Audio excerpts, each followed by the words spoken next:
శ్రీ గురుభ్యో నమః. శ్రీ మహాగణపతి నమః. వారఫలాల కార్యక్రమానికి స్వాగతం. డిసెంబర్ 1 నుంచి 7వ తారీఖు వరకు ద్వాదశ రాశుల వారికి చంద్రమను అనుసరించి గోచరరీత్యా ఈ వారం ఎలా ఉండబోతుంది అనేది చూద్దాం. రాశుల వారికి ముందుగా గ్రహస్థితి చూద్దాం. గ్రహస్థితి రీత్యా వచ్చేటప్పటికి గురువు వృషభంలో కొనసాగుతున్నాడు. అదేవిధంగా రాహు వచ్చేటప్పటికి మీనంలో, కేతువు కన్యలో కొనసాగుతున్నాడు. రవి బుధులు కలిసి వృశ్చికంలో కొనసాగుతున్నారు. శుక్రుడు యొక్క మార్పు ధనస్సు నుంచి మకరంలోకి 3వ తారీఖున మారబోతుంది. శని వచ్చేటప్పటికి కుంభంలో కొనసాగుతున్నాడు. ఇటువంటి గ్రహస్థితి రాబోతున్నటువంటి వారం రోజుల పాటు ద్వాదశ రాశుల వారికి ఎటువంటి ఫలితాలు ఇవ్వబోతుంది అనేది చూద్దాం. మకర రాశి వారికి ఈ వారం సానుకూలమైనటువంటి ఫలితాలు గోచరిస్తూ ఉన్నాయి. వృత్తిపరంగా సానుకూలమైనటువంటి నిర్ణయాలు తీసుకుంటారు. నూతన ఉద్యోగ ప్రయత్నాల్లో సానుకూలమైనటువంటి ఫలితాలు పొందగలుగుతారు. మార్పు చేర్పులు చేయాలనుకుంటారు, కాకపోతే శారీరకంగా ఏదో ఒక ఇబ్బంది ఎదురవుతూ ఉంటుంది.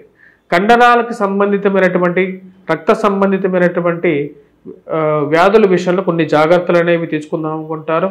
మానసికంగా యోగా మరియు అదేవిధంగా ఆయుర్వేదిక్ మెడిసిన్ వైపు మనస్సు మల్లుతూ ఉంటుందన్నమాట.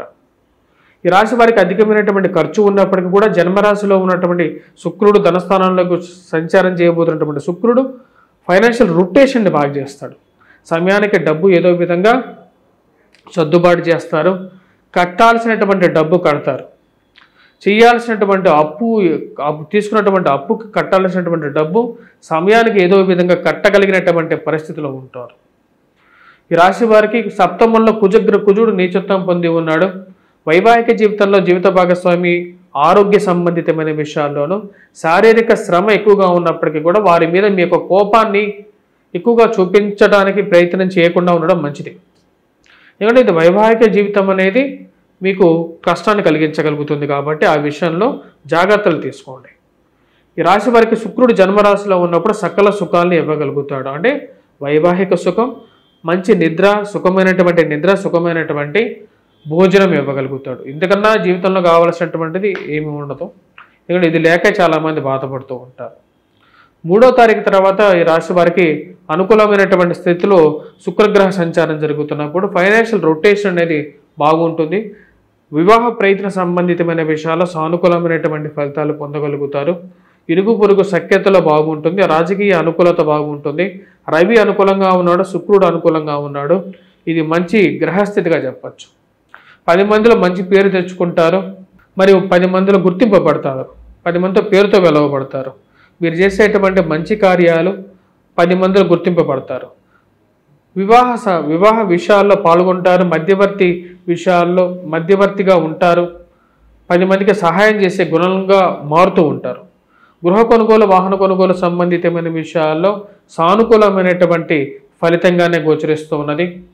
కుటుంబంలో ఒకరికి ఉద్యోగం రావటం మానసికమైనటువంటి ఆనందాన్ని గురిచేస్తుంది. పిల్లల యొక్క ఎదుగుదల మీ మనసులో ఆనందాన్ని కలిగించేటువంటి స్థితిని 3వ తారీఖు తర్వాత మీకు ఇవ్వగలుగుతుంది.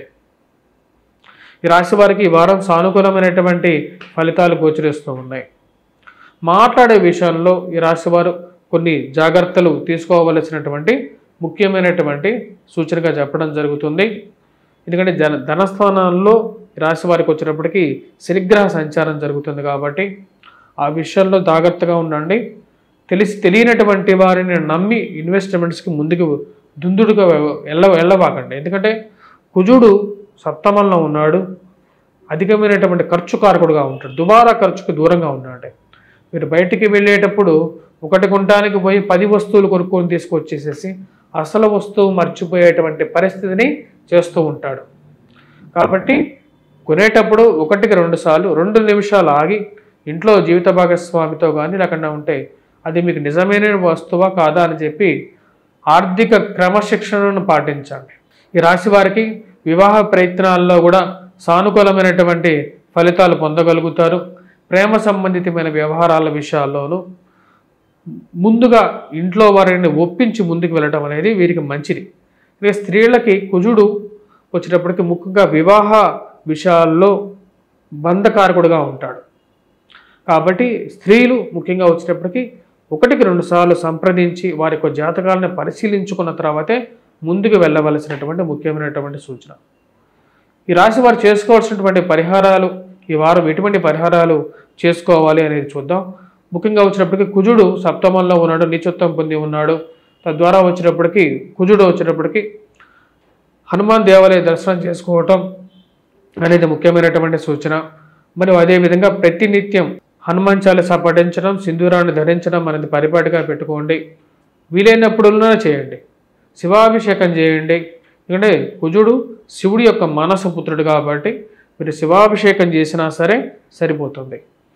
మరియు దాంతోపాటు ఏలినాటి శని ప్రభావ రీత్యా ఈ రాశివారు వెంకటేశ్వర స్వామి దేవాలయ దర్శనం కూడా అనుకూలమైనటువంటి ఫలితాలు ఇవ్వగలుగుతుంది.